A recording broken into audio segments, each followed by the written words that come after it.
여러분 축구 보시죠? 전반전 45분이 끝나고 나면 후반전 시작 전에 하프타임이 있습니다. 이제 그 하프타임을 이용해서 그 팀의 전반전 전략을 분석하죠. 우리가 어떤 문제가 있었는지, 우리가 후반전에는 어떤 작전으로 갈 것인지 회의를 하게 됩니다. 그걸 하프타임이라고 합니다. 여러분, 우리가 신앙생활을 하든 인생을 살아갈 때도요, 이 하프타임을 자주 가지셔야 됩니다. 제가 한 10년 넘게 늘 안타깝게 기도하던 한 가정이 있었습니다. 근데 이 가정에 제가 늘 안타까운 게 그거였었어요. 진짜 좀 복음을 하면 좋겠는데. 근데 그게 회복이 안 되는 거예요. 그러면서 계속 하다 보니까 이제 가정에 문제가 오고, 이제 자녀들에게 문제가 오고, 이제 가족들은 생각했겠죠. 왜 예수 믿어도 응답이 안 될까? 왜 예수 믿는 우리 집은 불신자보다 못할까? 이리 생각을 했겠죠. 계속해서 제가 부탁한 게 있었습니다.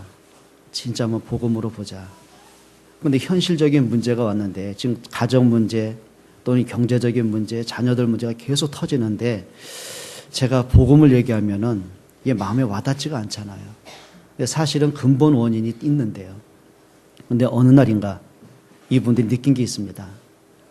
이 문제가 영적 문제구나. 이게 가문의 문제로 이렇게 흘러온 거구나. 사단이 이렇게 우리 가정을 속이고 있구나. 영적인 상태를 보게 된 거예요. 그러면서 이분들이 한 가지 느낌, 그동안 들었던 복음이면 된다. 이게 이제 복음이 뭔가를 생각하겠죠. 그리고 가족들끼리 이제 그게 대화가 되기 시작했고 기도가 되기 시작했고 어느 순간인가 회복된 건 없어요. 뭐 가정 분위기가 바뀌었다든지 어떤 갑자기 경제가 높아졌다든지 뭐 병이 그건 아니었어요. 한 가지가 바뀐 거예요. 우리가 그동안 평생을 살아오면서 예수를 믿어왔지만 잃어버린 언약 있잖아요. 복음의 본질 있잖아요. 이거 회복한 거예요. 근데 이상하죠.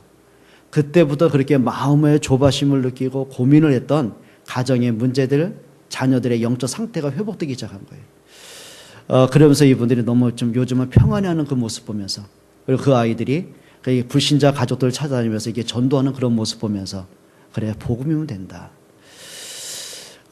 이번 주에 또 어떤 랩런트와 함께 또 상담을 잠깐 했습니다. 아마 그 랩런트가 지금 메시지를 듣고 있을 것입니다. 근데 이 친구가 고민이 뭐냐면은 이겁니다. 자기 자신의 영적인 상태들을 보기 시작한 거예요. 그러니까 자기는 아빠와 엄마의 그 영적인 문제, 가정의 분위기의 문제가 너무 싫었던 거예요. 그러니까 사람들이 이런 거 있잖아요. 부모님이 싫은 게 아니라 뭔가 이렇게 막 부딪혀야 되고 막 이 갈등이 돼야 돼. 그게 싫은 거예요. 자, 거기서는 그 언어적인 것, 이 생각되는 거, 이 상처들이 너무 많잖아요. 근데 자기가 어느 정도 나이가 되고 보니까 자기 마음속에 이제 엄마가 무슨 말을 한마디 하고 나면은 그 말에 대해서 화가 나는 게 아니에요. 문제는 뭐냐면 오랜 시간 마음속에 쌓이고 눌리고 지치고 화가 나고 이게 쌓여진 거 있잖아요. 자, 엄마가 한마디 하게 되면 자기도 모르게 그 한마디가 갑자기 불에 기름 뿌린 것처럼 자기 속에 있는 수십 년간의 그 상처들이 갑자기 타오르는 거예요. 그러니까 자기가 시간 지나고 나면 엄마한테 그렇게 내가 반응은 안 해도 되는데 자기도 놀랄 만큼 이런 얘기를 하는 거예요. 엄마의 영적 문제가 지금 나한테 와 있는 게 너무 화가 난다고. 그러니까 제가 그런 말을 해줬습니다.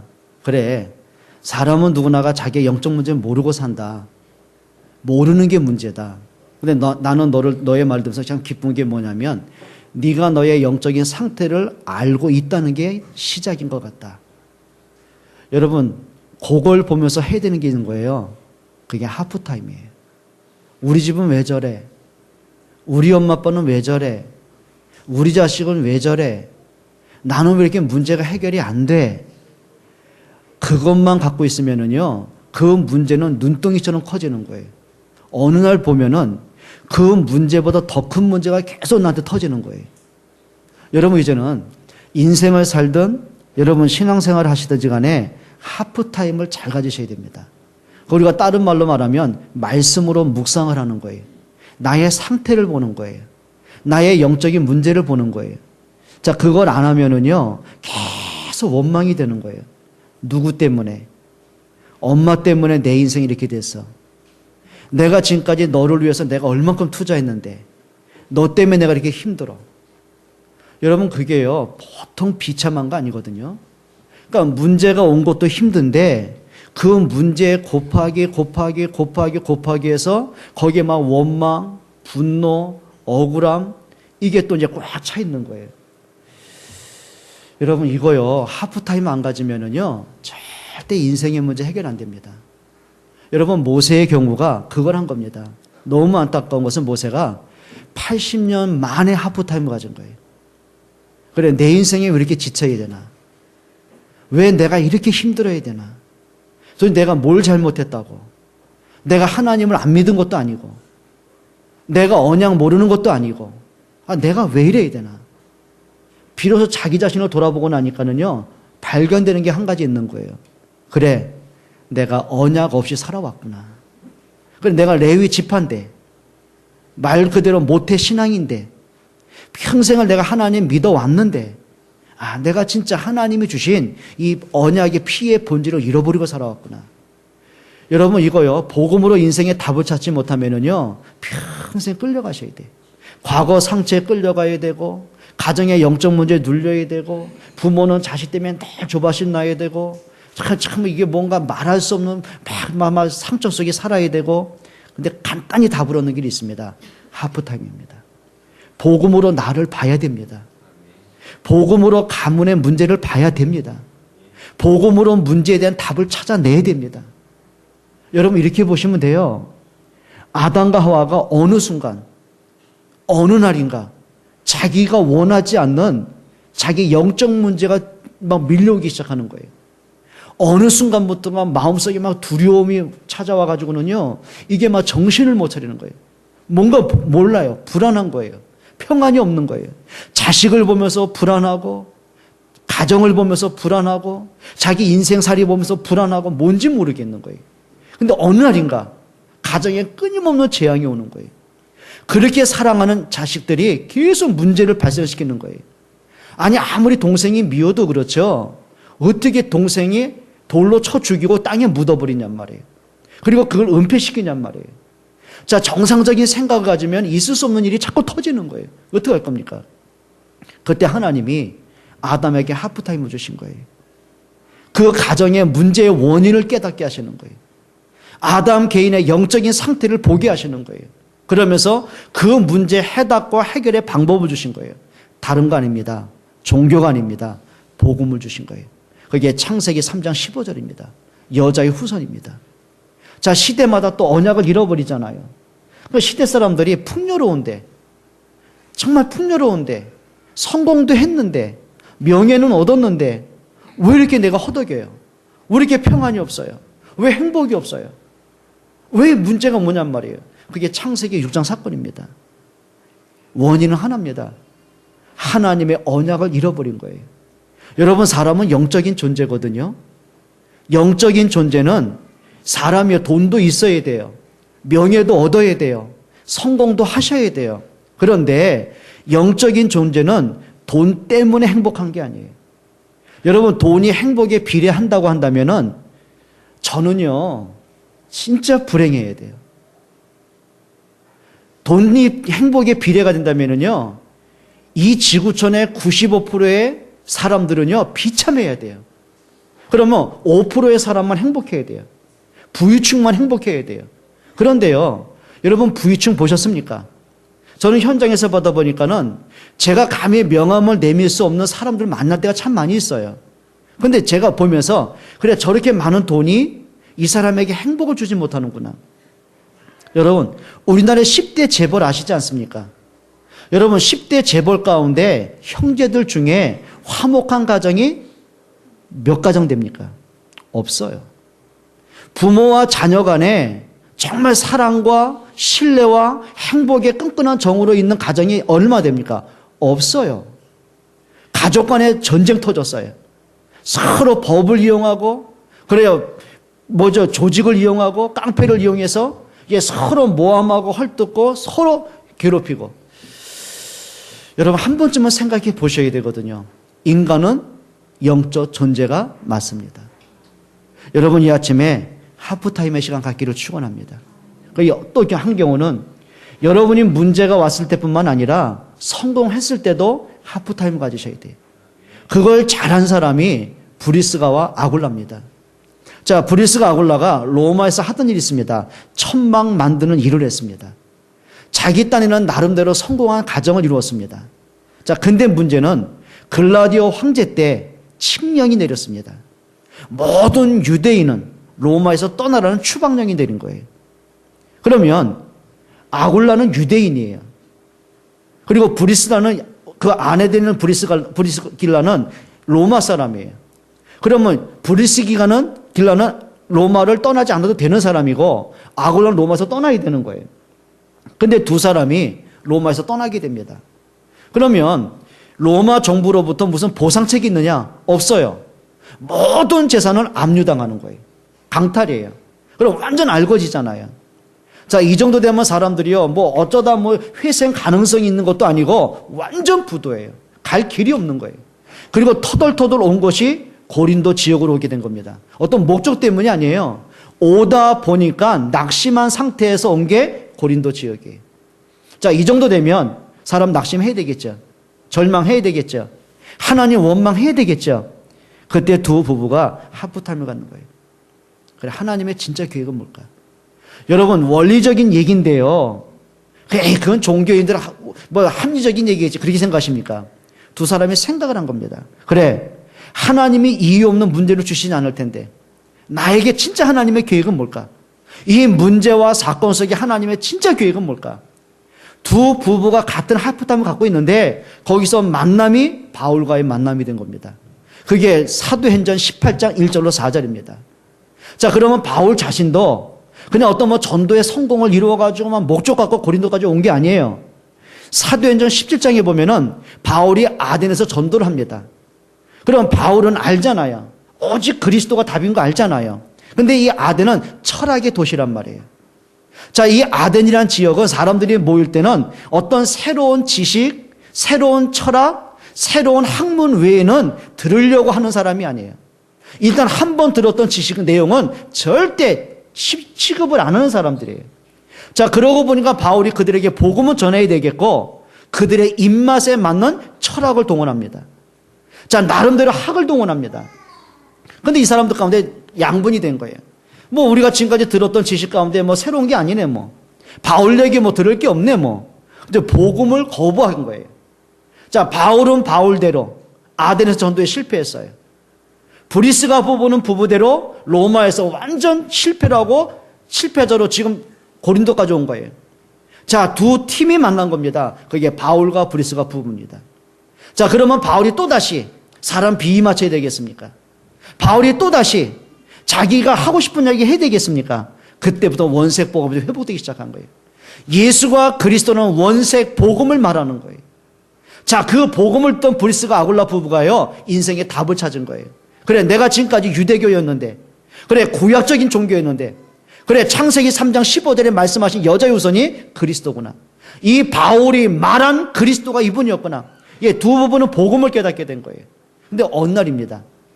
로마서 16장에 보면 브리스가 부부의 이름이 올라가 있습니다. 거기에 로마서 16장 3절입니다. 그 말은 어느 날인가 브리스가 부부가 다시 로마로 들어갔다는 얘기죠. 자, 그런데 부부가요, 거기서 한 게 옛날에 천막 만드는 일을 했잖아요. 그 일을 다시 하는 겁니다. 그런데 문제가 있었어요. 문제보다는 축복의 기회죠. 로마가 그 당시에 전 세계를 정복하기 시작하는 거예요. 그러면 전쟁을 벌려고 보니까 추운 나라에 가서는 추운 눈보라 속에서 뭐 해야 돼요? 개인의 뭐죠? 온도를 보호해야 되잖아요. 그게 우비입니다. 그럼 잠은 편안히 자야 되잖아요. 그게 천막 막사입니다. 그 납품을 누가 했냐면 브리스가 부부가 한 겁니다. 자, 그때부터요, 이 사람들은 세상이 이해하지 못한 경제의 축복이 회복되기 시작하는 거예요. 느꼈죠? 옛날 같았더라면 그냥 사업이 잘 되니까 기분 좋잖아요. 그러면 사업을 더 잘하기 위해서는 또 뭐 해야 돼요? 다른 투자를 해야 되잖아요. 근데 브리스가 부부가 한 번은 하프타임을 가져본 적이 있잖아요. 이 사람들이 답을 찾은 겁니다. 하나님 왜 나에게 이 축복을 하셨을까? 이 경제의 축복을 왜 하셨을까? 그러고 보니까 전도자가 보인 거예요. 교회가 보인 거예요. 전도와 선교라는 답을 찾게 된 거예요. 그래서 로마서 10장 3절에 바울이 브리스가 부부에게 애칭을 준 겁니다. 나와 교회를 위해서 목이라도 내오는 사람, 전도자의 보호자가 된 사람, 그리고 교회의 보호자가 된 사람, 그게 그들의 애칭이었습니다. 여러분, 이제는 문제를 당하던 어떤 응답을 받던 여러분이 하프타임을 잘 가지셔야 돼요. 그 속에 있는 하나님의 계획은 뭐지? 하나님의 소원은 뭐지? 내가 붙잡을 언약은 뭐지? 이걸 찾는 사람이 인생 성공자요, 신앙 성공자가 되는 것입니다. 혹시 우리 학생들 가운데 뭔지 모르게 아까 제가 소개했던 랩노트처럼 그 부모님 때문에 막 상처가 되고 아픔이 되고 뭔지 모르게 원망이 되고 자기도 모르게 반항이 되고 부모님이 한마디 하면 100마디가 나가고 그런 친구 있습니까? 하프타임 가지셔야 됩니다. 복음을 점검하셔야 됩니다. 복음은 내가 치유돼야 됩니다. 근데 이상하죠. 제가 그 친구한테 그런 말 해줬어요. 네가 말한 대로 말씀에서 모든 답과 결론을 네가 알고 있다. 그리스도 안에 모든 답이 있다는 결론을 네가 알고 있다. 그런데 네가 말씀을 들으면서 네가 방어막을 치고 있는 것 같다. 오히려 말씀은 맞는데 네가 스스로 인정을 안 하고 합리화시키는 것 같다. 그걸 깨트려라. 그걸 네가 깨트리는 그 순간에는 그게 너에게 축복의 발판이 되겠지만 거기에 네가 방어막을 쌓고 합리화를 시키고 거기에 계속 갇혀 있으면 그게 상처의 노예가 되는 것이다. 네가 복음을 갖고도 문제 오는 거 아니야. 그게 맞는 얘기입니다. 오늘 저와 여러분들에게 하프타임 갖기를 축원합니다. 정말 말씀으로요, 늘 점검하세요. 그냥 듣고 끝나는 메시지가 아니라 말씀을 듣고 여러분 인생을 점검해 보세요. 과거에 대한 답을 찾아내 보세요. 오늘에 대한 문제와 미래에 대한 하나님의 계획을 한번 찾아보세요. 그게 응답입니다. 첫 번째입니다. 오늘 저와 여러분들에게 좀 시급하게 교회의 전환점을 맞이해야 되는 하프타임 우리가 맞이하고 있어요. 첫째입니다. 항상 하실 게 있습니다. 초대교회가 붙잡았던 오직의 전환점을 한번 찾아보세요. 오직의 전환점. 여러분, 전환점이 뭐예요? 여러분, 마라톤을 42.19km를 뛰잖아요. 그러면 42.19km를 계속 직진으로 갑니까? 그건 실패자입니다. 반환점이 있잖아요. 그게 전환점이라고 하는 거예요. 자, 전환점. 내가 지금까지 살아온 삶이 틀렸다면 전환점을 맞이해야 돼요. 그렇겠죠? 그러면 초대교회가 붙잡았던 오직의 전환점이 있습니다. 그걸 한번 찾아보셔야 됩니다. 자, 초대교회는요, 예수 믿은 것 때문에 너무너무 어려움 당했어요. 예수님을 안 믿었더라면 당하지 않을 어려움들을 너무 크게 당한 거예요. 일단은 예수 믿는 이유 때문에 출교를 당했어요. 자, 불신자 부모가 봤을 때, 유대인 부모가 봤을 때 예수 믿는 자식을 인정할 수가 없는 거예요. 또 불신자이면서 유대교에 있는 자식이 봤을 때 예수를 믿는 부모인데 인정할 수가 없는 거예요. 배척을 해야 되는 거예요. 그러니까 출교입니다. 호적에서 파내버리는 겁니다. 자, 로마 입장에서는 세례가 확장되는 걸 놔둘 수는 없잖아요. 그러니까 로마 입장에서는 황제만이 살아있는 신으로 숭배를 했는데 이 기독교인들이 그걸 인정을 안 하는 거예요. 오직 하나님만이 유일하심을 고백하는 거예요. 그러니까 로마 입장에서는 이게 뭐예요? 배역이 되는 거예요. 이게 나라에 대한 반역이 되는 거예요. 또 기독교인들이 자꾸 새가 커지고 보니까는 로마 입장에서는 가만 놔두면 안 돼요. 하나의 새가 되면 또 반역이 될 수 있으니까 핍박을 하기 시작합니다. 법으로 금한 겁니다. 예수 믿다가 들키면 사형인 겁니다. 그 당시에 우리 렘너들 가봤잖아요. 이번에 유럽에 우리 비전교회 가면서 여러분 콜로세움도 카타콤 지하무덤 다 들어가 봤잖아요. 그게 뭔지 아십니까? 그 콜로세움 경기장이요, 지금으로 말하면 7만 명이 들어가는 그 당시에 2000년 전에 세운 겁니다. 우리나라 뭐 상암 경기장이 5만 명이라고 떠들썩 하잖아요. 2000년 전에 여러분 경기하는 사람들이 가만히 보니까 발을 구르고 소리를 치고 펑펑 뛸 거 아닙니까? 근데 7만 명이 들어가서도 무너지지 않을 만큼 지금까지 견고하게, 그게 콜로세움 경기장입니다. 거기서는 검투사의 경기부터 마차 경기 하다가 이게 식상한 겁니다. 그러니까 그때부터 뭐냐면 기독교인을 잡아다가 풀어놓고요, 굶주린 사자떼를 풀고 잡아먹히게 하고, 그리고 불을 태워 죽이기도 하고 십자가에 못 박혀 죽이기도 하고, 그 피 튀기는 모습 보면서요, 이 사람들이요 그걸 흥에 겨워하는 거예요. 그만큼 잔인해진 거죠. 거기다가 이 신자들이 예배는 드려야 되겠는데 어떻게 할 수가 없잖아요. 그러니까 찾아 들어간 게 뭐냐면 지하 무덤입니다. 들어가 보셨죠? 한번 카타콤 지하 무덤을 들어가면은 미로입니다. 보통 사람이 들어갔다 찾아 나올 수가 없는 미로. 거기에 기독교인이 숨어 들어간 거예요. 거기서 맨날 며칠을 예배하고 또 은혜 받고 목숨 걸고 전도하고 그게 초대교회였습니다. 그러면 이 사람들이 예수 믿었기 때문에 갑자기 뭐 없던 돈이 생겼냐? 뭐 그렇게 앓았던 지병이 나아졌냐? 불행한 가정이 회복됐냐? 예, 그게 문제가 아니고요. 예수가 그리스도가 맞기 때문에 생명 걸만한 이유를 발견한 거예요. 그럼 초대교회가 이전에는 정말 복음 때문에 왔냐? 그렇지 않습니다. 요한복음 6장에 보면은 그리스도가 맞기 때문에 예수님을 따라온 게 아니고 예수님 때문에 떡을 먹고 배부른 거예요. 자, 굶주렸던 사람들, 가난한 사람들이 예수님을 통해 기적을 봤어요. 너무 신기한 거예요. 예수님을 통해 기적을 통해 떡을 먹고 배부른 거예요. 너무 좋은 거예요. 자, 그러고 보니까 이 사람들이 배가 든든하니까 예수님을 따라온 거예요. 그럼 사람이요, 좋은 걸 보고 기적을 보고 아무리 맛있는 걸 먹어도요, 시간이 지나면 또 식상해지잖아요. 어느 날 보니까 예수님에 대해서 매력을 잃어버리기 시작하는 거예요. 등 돌렸어요. 예수님을 십자가에 못 박으라고 소리치게 됐어요. 이랬던 사람들입니다. 자, 예수님이 불렀던 12명의 제자, 진짜 복음 때문에 예수님 따라왔습니까? 아닙니다. 자, 저 정도의 능력 갖고 카리스마 있고 리더십이 있고 백성들이 존경하는 분이 어느 날 왕 될 거 아니냐? 그럼 예수님이 왕 되면 당연히 높은 자리 나한테 줄 거 아니냐? 그래서 어떤 사람은 옆자리 영의정, 우의정 자기 욕심내고 있는 거예요. 그것 때문에 서로 분쟁하고 다툰 거예요. 이랬던 제자들입니다. 근데 이 사람들이요, 하프타임에 갖는 거예요. 자기들의 한계를 본 거예요. 예수님의 십자가에 못 박혀 죽고 난 이후에 더 이상 예수님을 고백할 수 없을 만큼 영적으로 완전히 무너지기 시작하는 거예요. 베드로 같은 경우는 한 여자아이 앞에서도 나 예수님의 제자가 맞다라고 인정할 수 없을 만큼 너무 초라해진 거예요. 너무 연약해지고 비겁해진 거예요. 도망가는 거예요. 모든 제자가 자기의 상태를 바뀌고 자기의 영적인 문제를 보게 되는 거예요. 자, 그리고 나서는 한 가지를 체험한 겁니다. 다른 게 아닙니다. 감람산에서 체험한 게 있습니다. 부활하신 그리스도 만난 겁니다. 여러분, 우리의 신앙의 기준이요, 이거 회복 안 되면은 교회를 수십 년 다닌 것만큼 고집이 생깁니다. 내가 예수님을 믿은 경력만큼 교회를 문제 일으킵니다. 그렇잖아요. 교회를 어지럽게 한 사람이 불신자가 아니에요. 교회 안에 있는 중지자고 교회 안에는 모태신앙이고 신자들이에요. 왜 그런지 아십니까? 복음으로 인생의 전환점이 안 돼버리는 거예요. 오직 그리스도 답을 못 찾는 거예요.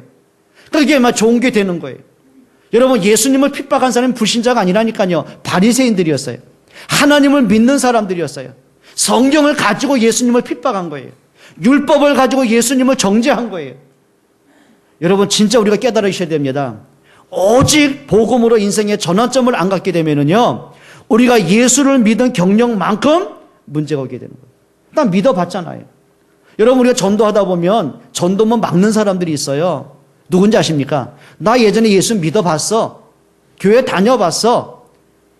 그러니까 믿어봤는데 이 사람들 관심 뭐예요? 병 낳고 돈 많아야 되고 남보다 빨리 승진해야 되고, 근데 지가 원하는 게 안 되는 거예요. 그건 따라오는 응답인데, 그 말은 뭐죠? 예수님을 믿은 게 아니라 예수님을 이용하고 살아온 거예요. 전환점 가지셔야 돼요. 좀 갑자기 심각해지니까 여러분 인상이 다 굳어지셨어요. 웃으면서 아멘 해보세요. 정말 부탁드립니다. 정말입니다. 제가 이번 주에 한 랩노트하고 그것도 잠깐 대화하면서 가슴에 얹힌 게 하나 있어서 그래요. 그래, 모태신앙이 중요한 게 아니다. 오랫동안 훈련받고 합숙하고 그게 중요한 게 아니다.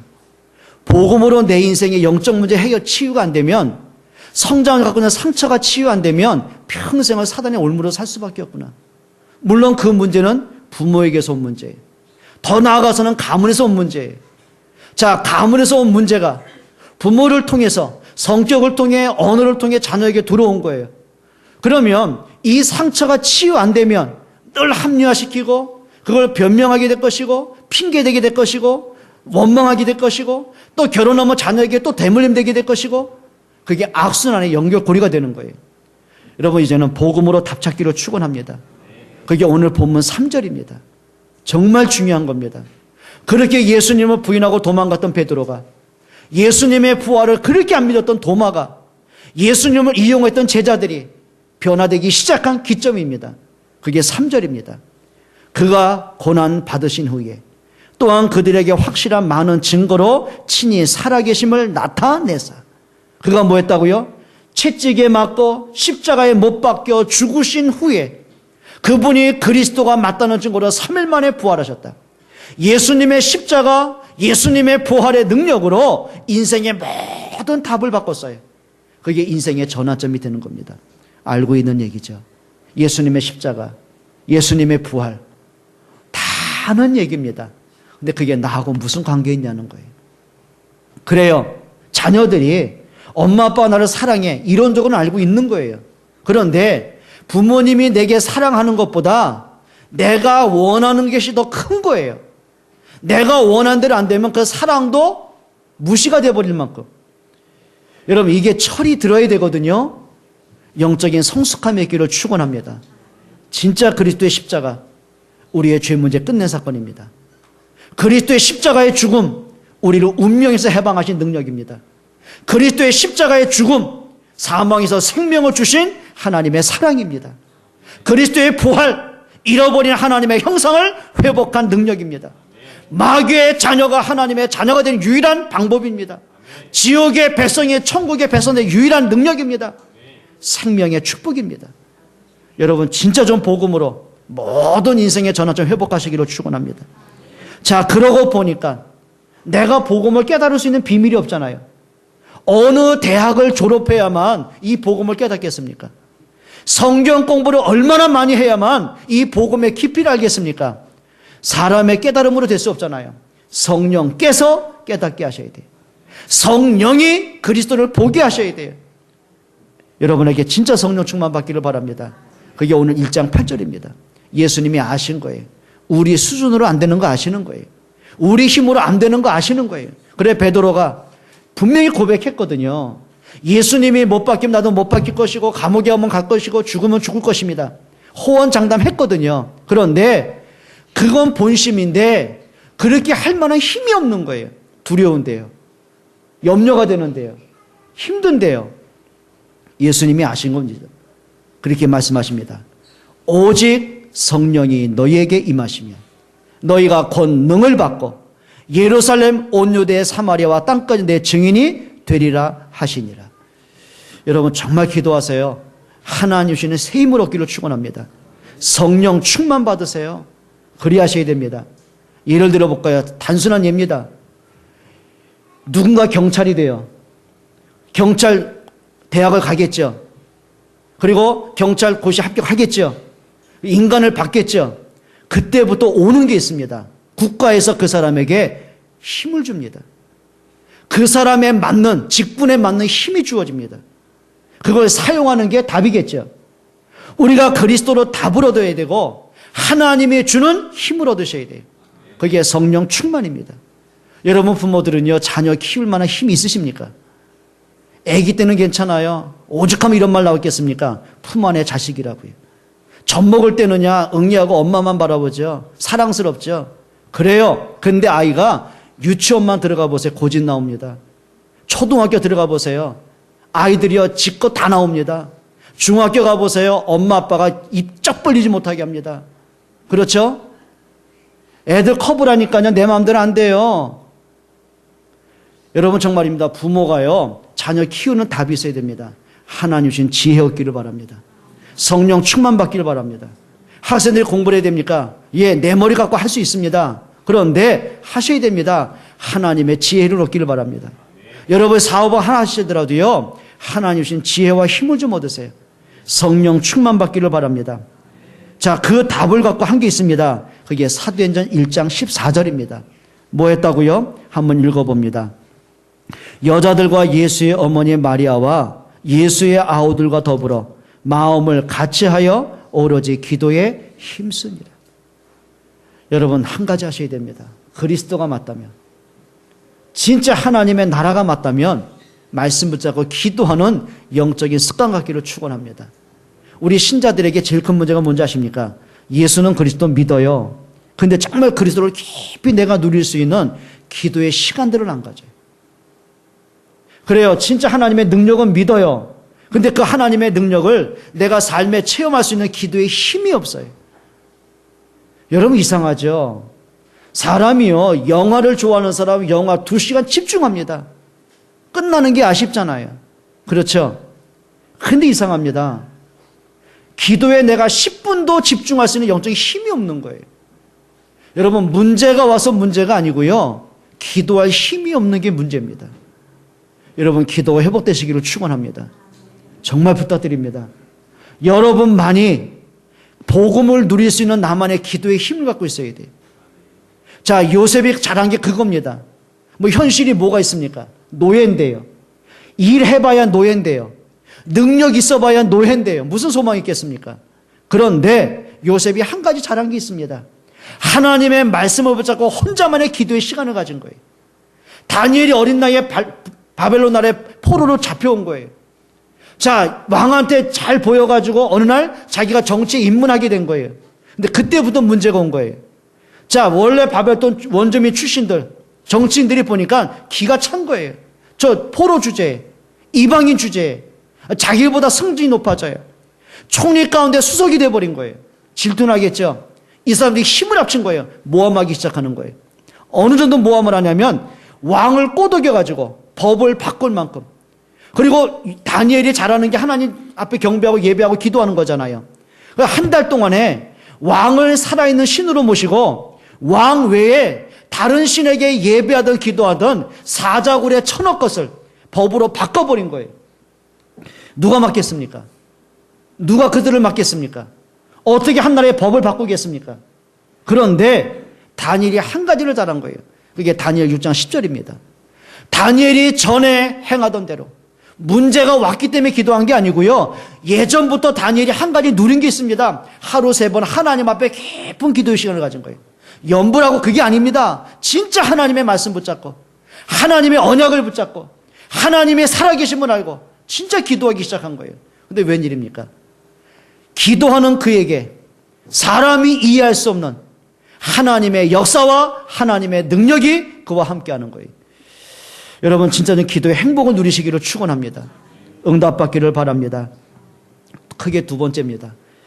초대교회가 복음을 깨달아가면 깨달아갈수록 진짜 내가 복음을 누리면 누릴수록 복음 때문에 힘을 얻고 행복해지면 행복해질수록 한 가지 된 게 있습니다. 예전에 자기가 보여지는 거예요. 틀렸던 게 보여지는 거예요. 그게 뭐죠? 갱신의 전환점입니다. 옆에 분에게 인사합시다. 갱신을 잘 하셔야 합니다. 갱신 잘 하셔야 됩니다. 갱신 잘못하면은요, 인생 문제오게 되어 있습니다. 여러분 하셔야 됩니다. 사도행전 4장 12절에 보면 한 가지 갱신한 거예요. 생명 없는 종교에서 벗어나길 잘한 거예요. 자, 베드로를 포함한 제자들은 유대교잖아요. 율법주의잖아요. 그리스도를 인정 안 하던 사람들이잖아요. 근데 이 사람들이 생명 없는 종교에서 복음으로 돌아오기 시작한 거예요. 여러분 그게 전환점이 되셔야 되거든요. 자, 첫 번째입니다. 오해된 복음이 회복됐어요. 그러니까 이 사람들이 고질적인 악한 게 있거든요. 선민 사상이었어요. 그게 무슨 얘기냐면 하나님이 택한 민족은 유대인밖에 없다. 다른 이방인은 짐승과 같다.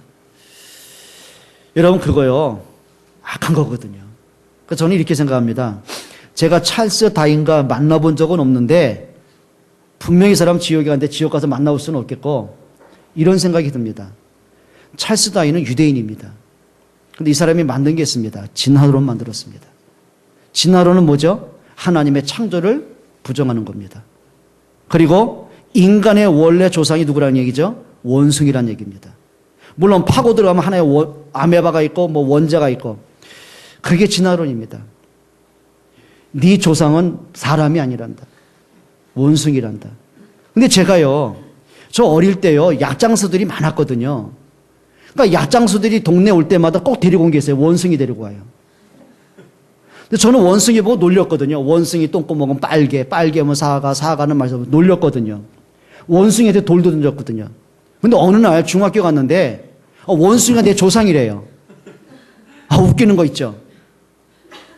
그럼 우리 조상인데 그 원숭이 왜 진화가 안 됐을까?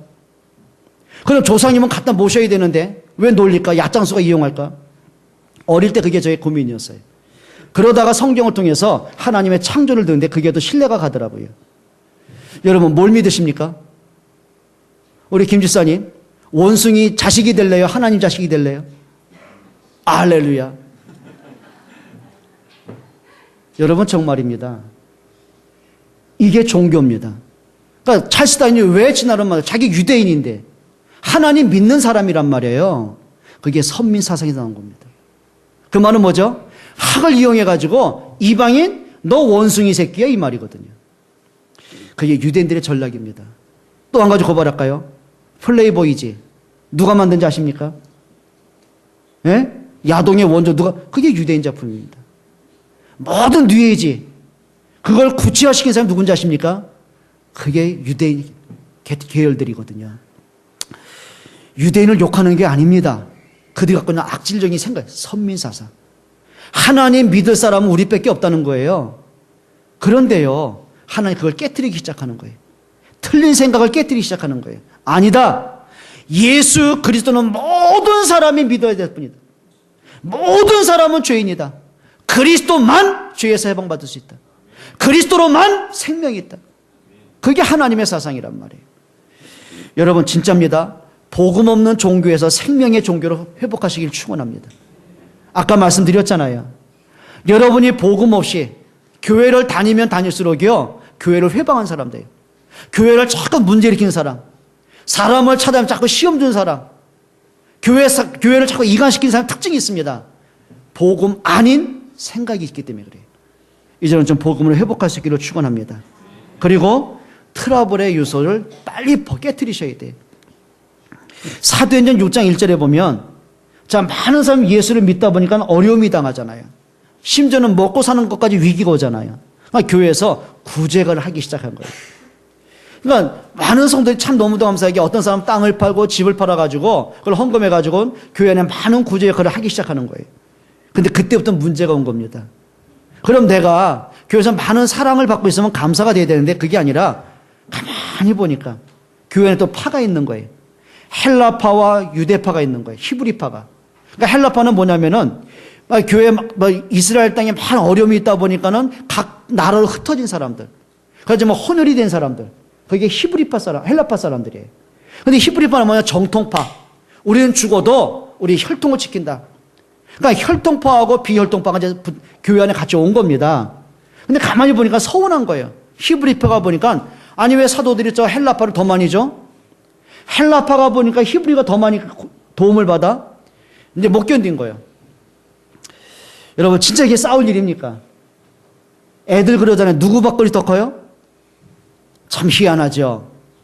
그게 이제 분쟁이 돼버린 거예요. 근데 사도를 원망하는 거예요. 교회에 많은 문제가 오는 거예요. 이제 사도들이 눈치를 챘습니다. 그래 우리가 말씀과 전도하는 걸 놔두고 우리가 이게 구제를 일삼는 것이 마땅치 않지 않느냐. 그리고 세운 게 뭐죠? 7지서를 세운 겁니다. 여러분 정말 저와 여러분들에게 트러블의 메이커가 되지 않기를 축원합니다. 진짜입니다. 내가 트러블 할 수 있는 게 뭐냔 말이에요. 여러분 교회 안에 이런 분쟁, 다툼, 이간 끝내기를 바랍니다. 이렇게 하시면 됩니다. 사람이요 제일 힘든 사람이 있어요. 누굴까요? 예? 상시 이하의 사람을 만났을 때. 그러니까 한 번은요 교회 주차장이 있잖아요. 근데 앞에 돌쇠 새 차가 있는 거예요. 이 사람도 이제 그 출장 새 차라는 사람의 차가 뭐 몇십 대가 되더라고요. 그러면 매 새벽 예배 올 때마다 차들이요. 그냥 안쪽에 세워두면 괜찮겠어요. 입구를 딱 막아버리는 거예요. 어떤 차 세대가 왜냐하면 자기들은 이유는 있어. 뒤에 차가 있으면 빼기 어렵다는 거예요. 그럼 우리는 어디다 주차해요? 그래서 사장을 찾아간 겁니다. 좀 미안하다. 주차는 하십시오. 근데 안쪽으로 하면 좋겠다고. 근데 그 부탁을 매일같이 새벽마다 간 거예요. 새벽마다 주차를 못하니까. 그러니까 부탁한 겁니다. 근데 나중에 뭐라고 하냐면 그걸 2년 했어요. 2년. 2년 했으면 미안해야 되잖아요. 나중에 뭐라고 하는지 아십니까? 좁은 대한민국 땅에 주차하지 마면 어때서? 아니 사장님, 주차하지 말란 게 아니고 안쪽으로 좀 해주시라고. 안쪽에 하나 뒤에 하나 하는 건 그때 진짜 이런 생각이 들더라고요. 채용만 내가 불러가지고 그 인간하고 좀 내동댕이 치고 싶을 만큼. 야, 그럼 미안해야 되잖아요. 고마워해야 되잖아요. 2년 넘게 썼으면. 그래서 싸울 수는 없고, 하나님, 저 인간도 이사 가면 안 되겠습니까? 그랬더니요, 한 달 만에 이사 가더라고요. 이사 갔어요. 어떻게 갔는지 몰라도. 야, 그 뒤로요, 주차에 대해서 전혀 문제 없고. 근데 저 문제 좀 밑에 보니까 뭐 쌓여져 있더라고요. 여러분 부탁드립니다. 사람이요, 상식 이하가 되면 대화가 안 돼요. 부모들도요, 상식 이하의 말을 자꾸 하다 보면은요, 자식들이 앞에서는 내 하지 뒤에서는요, 인정 안 합니다, 그거. 그죠? 우리 랩너트들요, 진짜 상식 이하 되면 안 돼요. 고마운 건 고마워할 줄 알고. 특별히 은진 양은 깨닫기를 축원합니다. 내가 보니까 그대의 아빠는요, 진짜 멋있는 분인데. 아멘 안 하잖아. 정말 부탁합니다. 상식 이상이 되시기 바랍니다. 좀 멋있는 분들 되시기 바랍니다. 좀 대화가 돼야죠, 이렇게. 말씀을 맺겠습니다. 여러분, 한 가지 하셔야 돼요. 진짜 한 가지 하셔야 돼요. 인생의 전환 좀 찾아내세요. 옆에 분과 인사합시다. 하프타임을 자주 가지세요. 예, 시간이 다 가서 3번 대지 할까봐 겁나시죠? 다음 주에 하겠습니다. 기도하겠습니다. 우리 한번 통성으로 기도합시다. 혹시 여러분 살면서 신앙생활하고 교회 다니면서 누가 어떻고 핑계대고 원망이 끝나지 않습니까? 자꾸 뭔가 누구 때문에 서운해가지고 내가 힘들어 하지 않습니까? 진짜 문제가 뭐라고 생각하십니까? 여러분 자녀 때문에 고민하는 부모님 계십니까? 부모 때문에 힘들어하는 자녀들 계십니까? 문제 때문에 지쳐있는 분들 계십니까? 진짜 좀 복음 안에서 하프타임 한번 가져보세요. 문제에 대한 원인도 점검하고 그리고 하나님의 말씀 붙잡고 기도에 도전해보세요. 같이 한번 통성으로 기도하겠습니다. 살아계신 하나님 감사합니다. 전능하신 하나님, 오늘 저희들에게 하나님의 말씀이 들려지는 은혜 받기를 원합니다. 하나님 영광 거두어 주옵소서. 정말 우리 자신을 돌아볼 수 있는,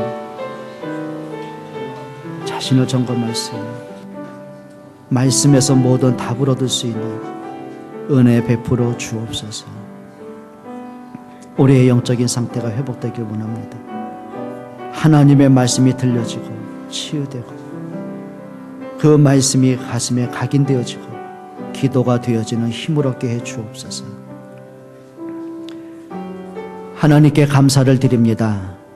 오늘 주신 말씀들 우리 마음속에 담겨지고 깨달아지고 나를 하나님 앞에서 볼 수 있기를 원합니다.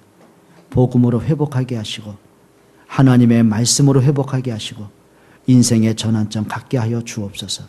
문제가 축복이 되게 하시고 과거의 상처가 축복의 발판이 되게 하시고 오늘의 문제와 갈등이 갱신의 기회가 되어지고 미래의 응답이 되게 해 주옵소서. 예수 그리스도의 이름으로 기도합니다. 아멘.